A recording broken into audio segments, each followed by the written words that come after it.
बिस्मिल्लाहिर्रहमानिर्रहीम। अस्सलाम वालेकुम व्यूवर्स, आज आपको मैं पोम बनाना बताऊंगी।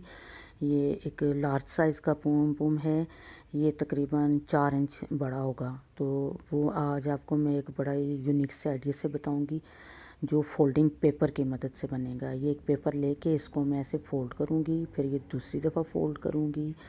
जो ये आगे बच जाएगा तो इसको मैं उसके ऊपर ऐसे कर दूँगी। तो ये जो पेपर है इसकी चौड़ाई तकरीबन मैंने रखी है 4 इंच।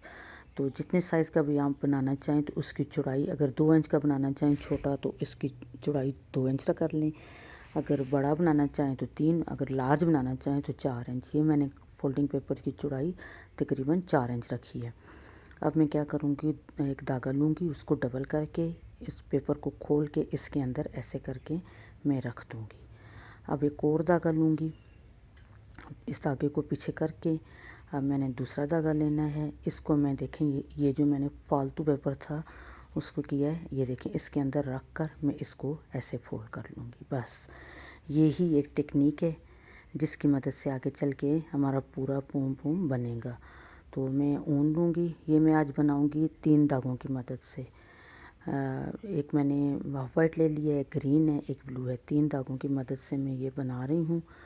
तो देखें, आप 2 कलर में भी बना सकते हैं, 3 कलर में भी बना सकते हैं, 4 में भी बना सकते हैं, 1 कलर में भी बना सकते हैं, वो आपकी मर्ज़ी।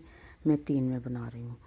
अब मैं क्या करूँगी, ये जो 2 धागे हैं ये वाले, मैं अब इनको ये जो इसके जो ऊपर छोटा सा मैंने जो पेपर है फ़ोल्ड किया तो उसके अंदर कर दूँगी, ताकि धागा लपेटने में कोई मुझे रुकावट ना मेरे लिए बने। तो ये देखिए, तीनों धागे लेकर मैंने, ये सिंपल कागज़ है, इसके अंदर कुछ भी नहीं है, सिंपल पेपर है। आपके सामने मैंने फ़ोल्ड किया है। तो अब मैं क्या कर रही हूँ, ये देखें, अब इसके ऊपर मैं इन धागों को लपेटती जाऊँगी। बस जितना बड़ा आपने बनाना है, जितना थिक बनाना है, उस हिसाब से आपने धागा लपेटना है। तो मैं ब्लू जो कलर है उसको थोड़ा कम इस्तेमाल करूँगी, और जो हाफ वाइट और ग्रीन है इसको मैं लास्ट तक करूँगी। ब्लू मेरा आइडिया ये है कि सिर्फ सेंटर में इसकी लाइन आए। तो अब देखिए, आपस में ऐसे इसको लपेटती जा रही हूँ। बस आप लपेटते जाएं। जब आपको जितना चाहिए हो, यानी कि घना चाहिए, थिक सा चाहिए, तो फिर आप ज़रा ज़्यादा ओवरलैप करेंगे। अगर मुनासिब सा चाहिए तो फिर वो आप उसको बीच में रोक दें। तो मैं इसको थिक बनाऊँगी, तो लिहाजा मैंने इसके ऊपर अभी करना है। अभी देखिए, मैंने ब्लू धागे को ख़त्म कर दिया। अब मेरे सिर्फ 2 धागे हैं, हाफ वाइट और ग्रीन। ब्लू मेरा जो होगा वो सेंटर में आ जाएगा। आप 4 धागे भी मिला के बना सकते हैं, 3 धागे भी मिला के बना सकते हैं, सिंगल से भी बना सकते हैं, जैसे आपकी मर्ज़ी। तो मैं ये बना के अभी देखें, बस इसके ऊपर मैं कर रही हूँ। अभी और इसको लपेटना है, क्योंकि मैं हाथ थिक सा बनाऊँगी। तो ये बच्चों की कैप पे ये बस मज़े की चीज़ होती है। वैसे हाथ में भी पकड़ो तो बहुत अच्छा लगता है। तो कैप में लगाए जाते हैं, स्वेटरों में, और जो चैन वगैरह होती है उसके आगे लगाया जाता है। तो अब ये है, मैं इसको अब थोड़ा सा और लपेट के तो मैं बस फिर ख़त्म कर दूँगी, क्योंकि अच्छी खासी ऊन जो है अब लपेटी जा चुकी है। ये देखें, अब यहाँ से मैं कर दूँगी। अब आपने क्या करना है, ये इसकी देखें, आप इसकी मोटाई देख लें कि मैंने इसके ऊपर कितनी ऊन लपेटी है। अब मैं क्या करूँगी, एक कैंची लूँगी। ये देखें, ऐसे करके अंदाज़ा हो जाता है ना ये कितना मोटा है। तो एक सीज़र्स लेके अब मैंने क्या करना है, इन धागों को थोड़ा सा, ये जो मैंने पहले अंदर फोल्डिंग पेपर के अंदर रखे थे इसको नीचे कर लूँगी, ताकि ये ना बीच में कट जाए। यहाँ से पेपर को काटूँगी, फिर इधर से पेपर को काटूँगी। ये देखिए मैं क्यों काटती हूँ, अभी मैं आपको बताती हूँ। यहाँ से भी मैं पेपर को काटूँगी, इस तरफ से भी दोनों साइड से मैंने पेपर को काट लेना है। तो अब देखिए मैं पेपर को क्यों काट रही हूँ, ये इस तरह से करके अब मैंने क्या करना है, इस धागे को यहाँ तक बाहर निकाल लेना है। अब यहाँ से भी निकाल लेना है। बस अब वो धागे जो सेंटर में पेपर में रखे थे, इनको अब मैंने क्या करना है, ये मेरे 2 धागे मैंने 2 दफ़ा ये एक पेपर के दोनों साइड पे रखे थे।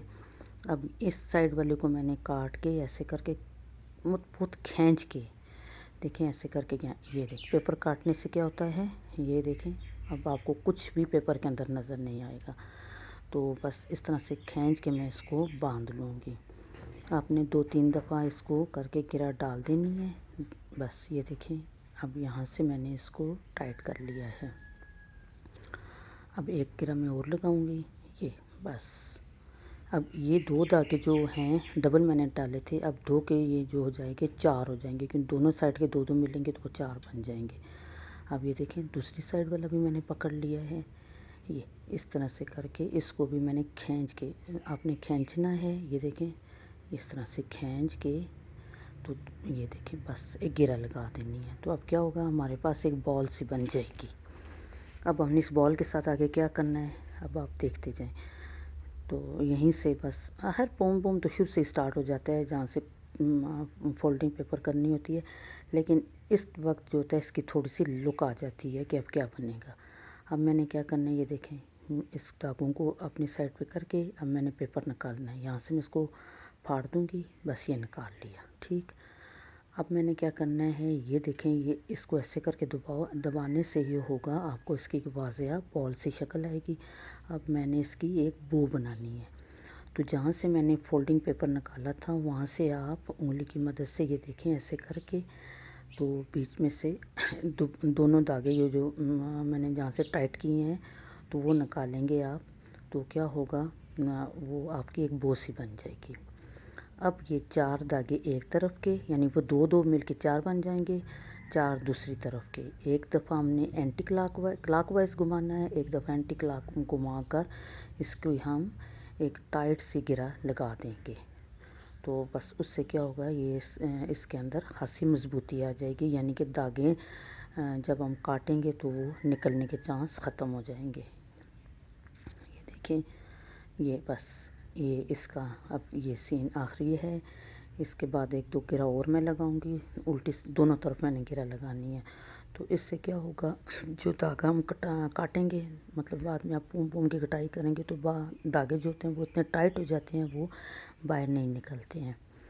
तो अब मैंने कैंची लेनी है, उसकी मदद से मैं आपको बताती हूँ इसकी कटाई किस तरह से करनी है। ये हो गया।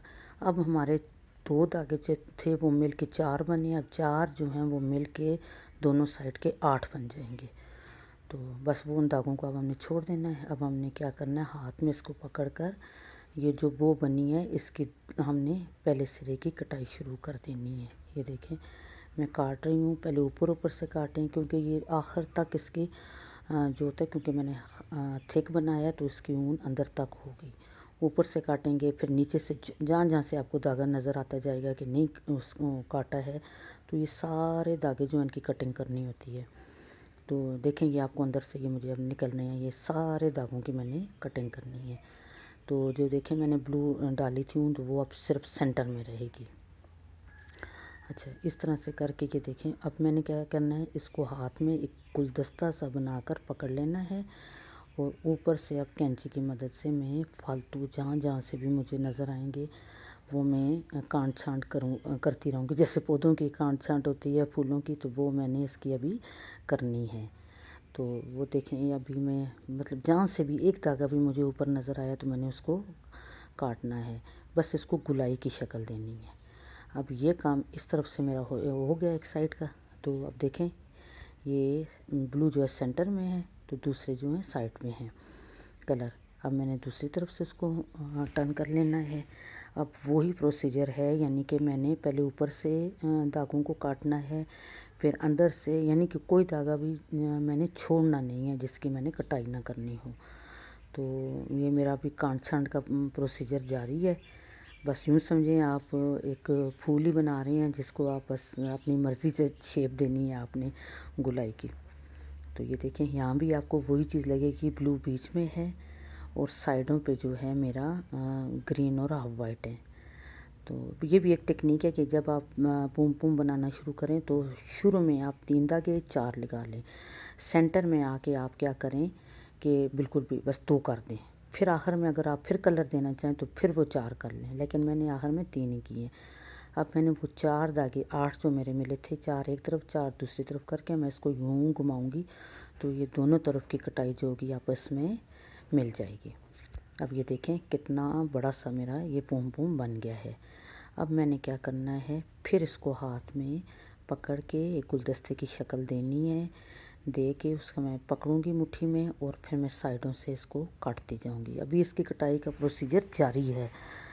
अभी मैंने इसको और भी काट के तो बिल्कुल थिक करना है, क्योंकि ये जो दागे बड़े बड़े नज़र आ रहे हैं तो इससे क्या होता है वो उसकी अलग अलग बिखरे हुए नज़र आते हैं, लेकिन जैसे जैसे हम काटते जाएंगे तो सारे दागे आपस में मिलते हुए नज़र आएंगे। ये देखिए, हाथ में पकड़ के चारों तरफ से हमने इसको काटना है। ये अब मैं इसको उल्टा करूँगी। यहाँ से भी क्या करना है, ये एक एक धागा जो है हमें नज़र ना आए, यानी कि बस हर जगह से एक सही पूम नज़र आना चाहिए। तो ये देखें, यहाँ से भी मैं इसको सारे काटूँगी, बस ये गोल सी बॉल बन जाएगी। तो उस धागों का जो साइज़ होगा हर तरफ से एक सा होगा। ऐसे करके हाथ में इसको घुमाएं तो अब आप देखेंगे ये धागों का साइज़ जो है सारी तरफ से मैंने काट के, तो ये ज़रा मैंने जूम कर किया है तो इस वजह से आपको कुछ धागे अलग अलग भी नज़र आ सकते हैं, लेकिन कैमरे के बगैर तमाम धागे एक साइज़ में हैं। तो वीडियो में थोड़ा सा, क्योंकि क्लोज़ मैंने इसकी पिक्चर ली है तो अलग अलग आपको नज़र आ सकते हैं, लेकिन वैसे जो है काटने के बाद हर धागा जो है एक दूसरे से जुड़ा हुआ लग रहा है। तो सेंटर में क्या है, मेरी ब्लू और हाफ वाइट और ग्रीन की लाइन है, और साइडों पे जो होगा मेरा वो सिर्फ ग्रीन और हाफ वाइट है, जिससे ये पूम बहुत ज़्यादा खूबसूरत लग रहा है। तो आपको अगर मेरी वीडियो अच्छी लगे तो मैं ये तो नहीं कहती हक बनता है, फिर भी आपकी मर्ज़ी के ऊपर है। आपको अगर दिल चाहे तो इसको लाइक और सब्सक्राइब कर दें, तो ना दिल चाहे तो ज़बरदस्ती की बात नहीं है, मोस्ट वेलकम। तो ये देखें, मैंने बहुत कम इसकी कटिंग की है, लेकिन देखिए देखें ये आखिर में ये धागे मेरे बचे हैं काटने में। थोड़े थोड़े से काटने से भी ये पूम जो होता है इतना खूबसूरत बन जाता है। ये देखें, अब बहुत ही खूबसूरत सा पूम तैयार हुआ है। अब आपके ऊपर है, ये देखें मेरे पूम को आप इसको लाइक भी कर दें, सब्सक्राइब भी कर दें, ना करें तब भी आपका अपना चैनल है, मोस्ट वेलकम।